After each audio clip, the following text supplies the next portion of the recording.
Hello বন্ধুরা, তোমরা সবাই কেমন আছো? তোমাদের সামনে আজকে একটা নতুন ক্লাস নিয়ে হাজির হলাম। নতুন এই ক্লাসে তোমাদের সবাইকে স্বাগতম। অন্যান্য দিনের মতো আজকেও আমরা বাংলা দ্বিতীয় পত্রের যে সাধু ভাষা এবং চলিত ভাষা রয়েছে সেই সম্পর্কে আজকে আমরা আলোচনা করব।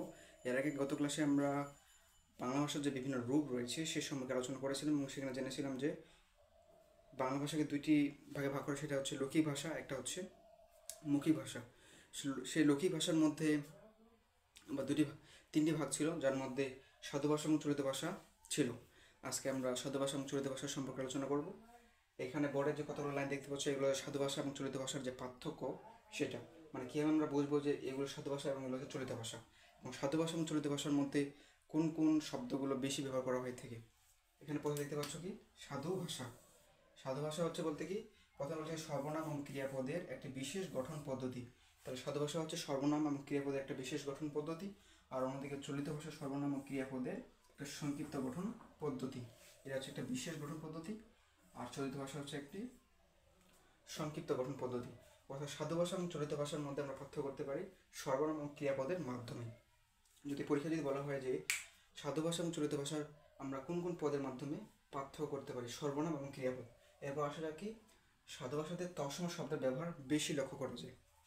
সাধু ভাষাতে তৎসম অর্থাৎ যে সকল শব্দ সংস্কৃত ভাষা থেকে সরাসরি বাংলা ভাষায় এসেছে, আর অন্যদিকে সাধু ভাষা চলিত ভাষা হচ্ছে তদ্দ শব্দের ব্যবহার লক্ষ্য করা যায়। তদ্দ শব্দ বলতে গেলে কি, যে সকল শব্দের মূল হচ্ছে সংস্কৃত ভাষায় রয়েছে, অর্থাৎ যেমন আমরা হাত বলে থাকি, হাতের মূল কিন্তু হস্ত, যেটা সংস্কৃত ভাষায় রয়েছে। এবার আসা যাক হচ্ছে সাধু ভাষার সন্ধি এবং সমাসের আধিক্য লক্ষ্য করা যায়।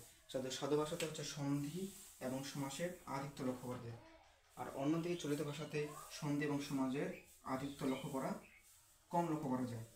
এবার আসা যাক হচ্ছে সাধু ভাষা। আমরা তো বিভিন্ন জায়গায় বিভিন্ন ক্ষেত্রে বিভিন্ন ধরনের যে ভাষাটি ব্যবহার করে থাকি, তার মধ্যে আমাদের মনে অনেক প্রশ্ন থাকতে পারে যে আমরা তাহলে বক্তৃতার ক্ষেত্রে কোন কোন ধরনের ভাষা ব্যবহার করতে পারি, সাধু ভাষা না চলিত ভাষা। এখানে কি বলছে যে সাধু ভাষাটি সংক্ষিপ্ত সংলাপ কিংবা বক্তৃতার ক্ষেত্রে অনুপযোগী, অর্থাৎ ব্যবহার করা হয় না। আর অন্যদিকে চলিত ভাষা হচ্ছে সংলাপ এবং বক্তৃতার ক্ষেত্রে উপযোগী, অর্থাৎ সংলাপ বক্তৃতা কোনো প্রকার নাটকের ক্ষেত্রে চলিত ভাষা ব্যবহার করা হয়ে থাকে। তাহলে আজকে আমরা জানলাম যে সাধু ভাষা এবং চলিত ভাষার মধ্যে পার্থক্যটা কী, এবং সাধু ভাষা এবং চলিত ভাষার মধ্যে পার্থক্য করা যায় দুইটি পদের মাধ্যমে, সেটা সর্বনাম এবং ক্রিয়াপদের মাধ্যমে। তাহলে সাধু ভাষা হচ্ছে সর্বনাম এবং ক্রিয়াপদের একটি বিশেষ গঠন পদ্ধতি, চলিত ভাষা হচ্ছে একটি সংক্ষিপ্ত গঠন পদ্ধতি। সাধু ভাষাতে তৎসম শব্দের ব্যবহার লক্ষ্য বেশি করা যায়, একটা তদ্ভব শব্দে সন্ধি এবং সমাজে আদিত্য লক্ষ্য করা যায় হচ্ছে সাধু